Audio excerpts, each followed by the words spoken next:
Hi guys, magandang gabi sa inyong lahat. Ayan, so time check tayo, 7:10 ng gabi.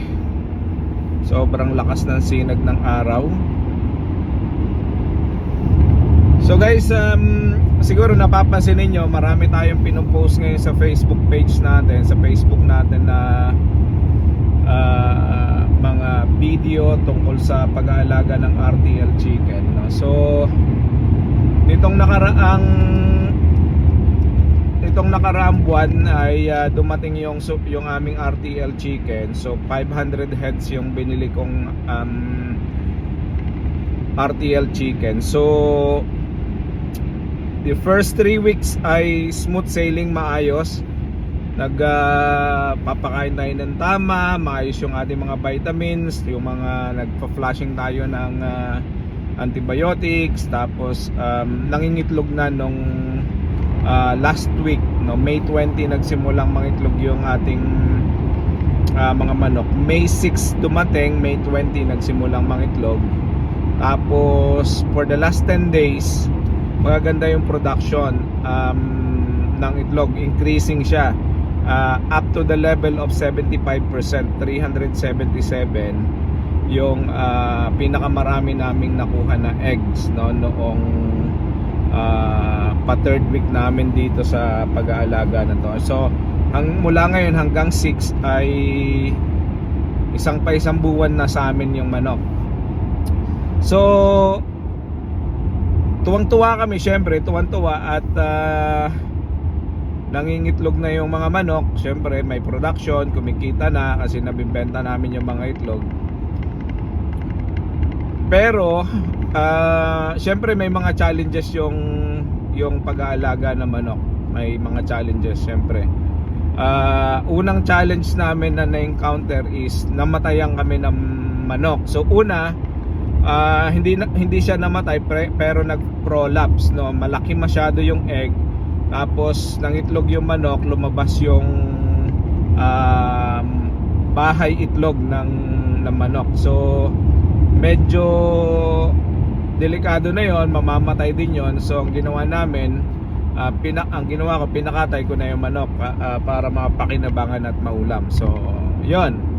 Tapos the other day meron kaming natagpuan na patay na isang manok. So syempre pag namamatayan ka, nakakapanghinayang.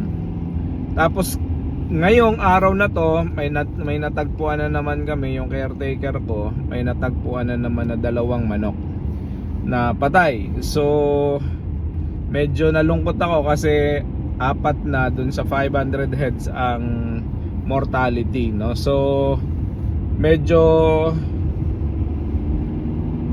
inaasahan ko na itong mga ganitong bagay, pero hindi ko inaasahan na ganun karami agad, no, ang mamamatay. So 4 na manok sa wala pang isang buwan. So I'm hoping na magtuloy-tuloy. So nagre-research ako guys kung bakit siya nangyayari, bakit may mga mortality na ganun. Kasi healthy naman ng manok namin, healthy, hindi siya sinisipon. Pinapacheck ko araw-araw, hindi sinisipon, walang may sakit.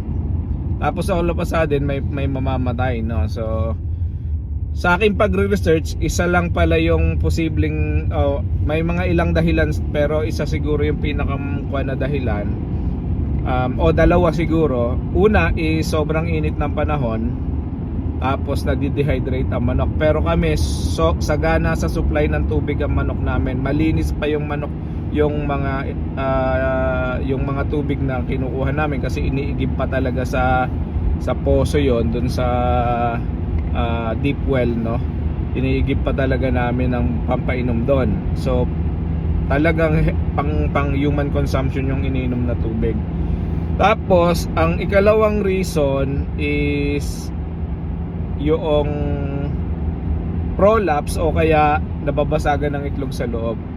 So ang manok kasi pagka na-stress, nagtatalon yan. Halimbawa may biglang tao na ibang tao na pumasok sa farm, o kaya may ginawa ka na nagulat ang manok, lumukso, meron niyang itlog sa loob na hindi pa nailabas.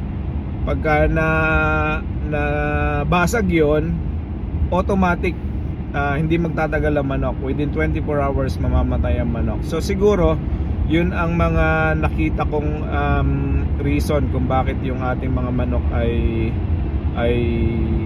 namatayan, no? Namatayan tayo ng mga manok. So sabi ko, magpuput up kami ng mga measures, no? Maglalagay kami ng music para hindi ma-stress ang manok, para masanay sila sa ingay. Para pagka may ingay, alam nila na maingay, so sanay sila kahit sinong pumunta o kahit anong gawin mo sa loob ng poultry, hindi sila masyado i-stress. Ikalawa, i-schedule na lang namin yung paglilinis doon sa panahong hindi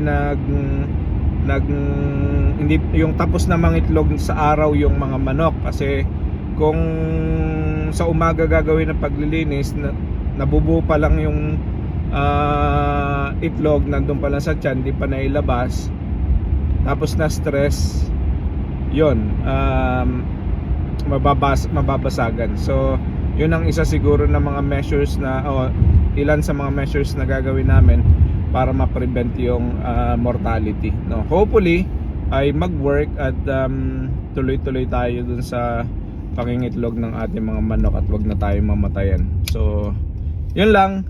God bless. See you all later. Bye bye.